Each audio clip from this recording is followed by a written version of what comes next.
Hey guys, I'm here to do my top 10 James Bond films. This was a really hard list to come up with because I love James Bond and I've been a James Bond fan probably ever since I was like 9 or 10 years old.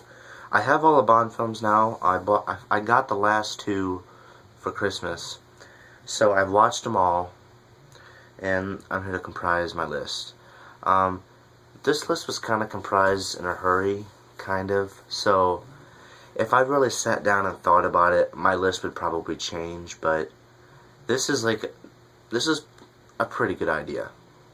But here we go. Number 10 is Octopussy. This was Roger Moore's second to last James Bond film, and Roger Moore is actually one of my least favorite James Bond actors. Because, I don't know, I just didn't find his James Bond to be that particularly enjoyable to watch. But I like this movie. It has Maude Adams in it, and she's the only Bond girl to be in two Bond movies. She was in this one, and she was also in The Man with the Golden Gun. But this is a great Bond, very enjoyable, but it could be. I thought it could be better if Roger Moore wasn't in it. The next one is Tomorrow Never Dies, Pierce Brosnan's second James Bond. This movie features Terry Hatcher, and she was famous for playing in, I think it was Desperate Housewives. But good Bond movie. I think this was the first Bond movie I ever saw when I was little, and great Bond. Definitely not up to the ones made today, or maybe made like in the 80s or 70s, but it's an okay entry. But I think this was Pierce Brosnan's last really good Bond movie. His other two I thought were crap, but this is still a good Bond movie. But yeah, it's number 9. Number 8 is Casino Royale. I waited such a long time to see this movie because when it came out, I really wanted to see it, but my dad thought that I was too young to watch it. So I ended up having to wait a few years.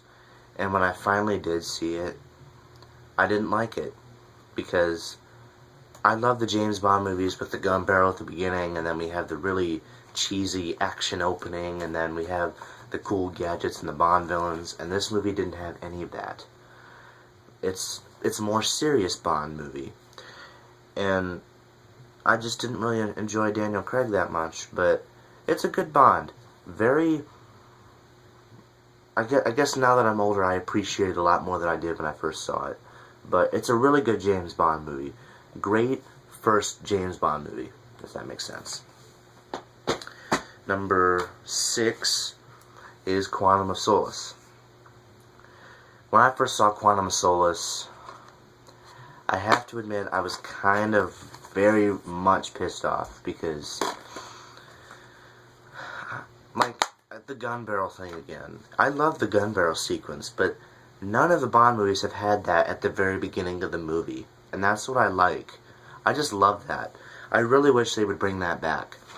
But the thing that pissed me off the most was this is a direct sequel to Casino Royale, and it's not an original Bond story. And I also didn't like the fact that this is the shortest Bond ever made. And there was just a lot of stuff little nitpicky stuff that I could pick out, but it still had a great Bond feel to it. But story, not necessarily, but I did like the feel. It had a good feel to it, but it's a good Bond. Let me see, 10, 9, 8, 7, I think this is 6. Is this 6? I don't even fucking remember.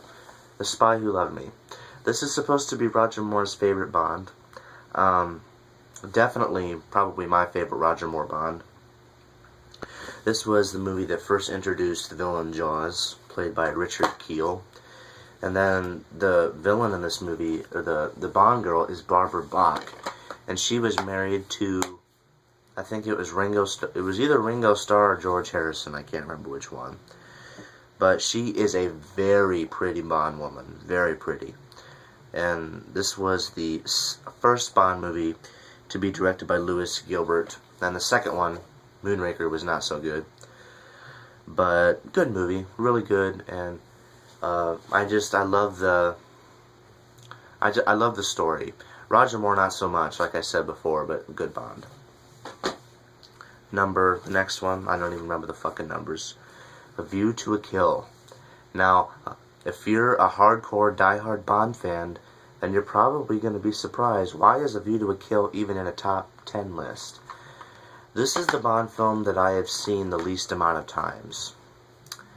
And I think because I like it so much is because I haven't seen it enough times to judge it, if that makes sense. Like, a movie like License to Kill. I've seen it so many fucking times I could probably say something that I hate about it every 10 seconds. But this movie, I loved the soundtrack. And I bought it on my iPod because it was so cool. The Bond villain, the Bond girl in this movie, what's her name? Tanya Roberts, is Donna's mom on That 70s Show. We also have Christopher Walken as the villain, and he plays his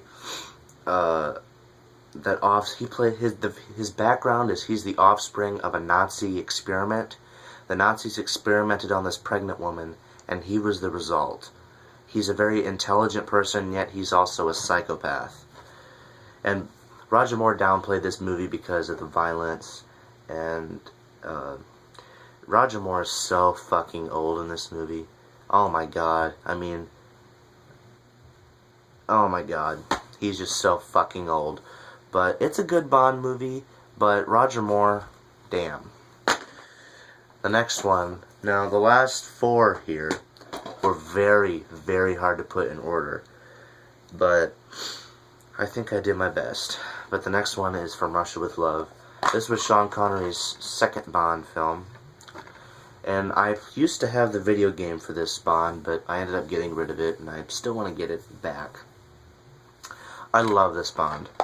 The villain is Red Grant and Spectre, and I think this Bond has the most beautiful Bond woman ever.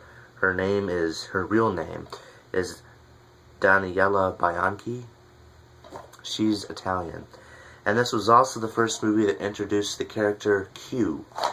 He was in Dr. No, but his name is Major Boothroyd.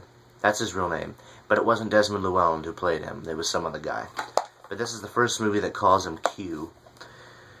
And this was also something else this movie introduced. I think this was the first Bond movie where the gun barrel sequence was performed by Sean Connery, because the first movie wasn't. But great Bond. This was also the last Bond movie. Well, no, it wasn't. I take that back. I'll get to that in a minute. The next one is Goldfinger, Sean Connery's third Bond film. This is probably the most famous Bond movie ever made. Everybody knows who Goldfinger is, and it is just a very 60s Bond. This was the first Bond movie where John Barry had a very, he could kind of go his way with the soundtrack.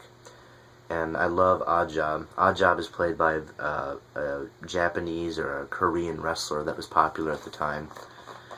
And I've seen this Bond movie so many times, I don't think I could even tell you. But I love it. I love this Bond. And this was the Bond movie that introduced James Bond's iconic car. And this was the first Bond movie that had a actual theme song, like lyrics to the title song, which I also have in my iPod. But great movie. I have the book, but I haven't read it. But again, great Bond. Number 2 is GoldenEye.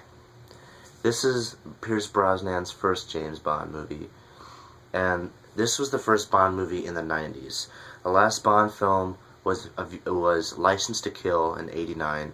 And then there was another rights dispute, and that lasted for 6 years. And finally in '95, GoldenEye came out. And this movie is amazing. It just... everything that I love about Bond is put in this movie. Great soundtrack, great acting, great villains, just a great storyline, and it's creepy at some moments, I think. and then it has great Bond, an iconic Bond villain. And this is also the first appearance of, what's his name? The guy that plays, God damn it, Tarkovsky, whatever. I can't remember his name. My mind is going blank. But, great Bond, I love it, and the video game, I don't think there's anything I can say about that. It's just amazing. And now for my all-time favorite Bond film, On Her Majesty's Secret Service.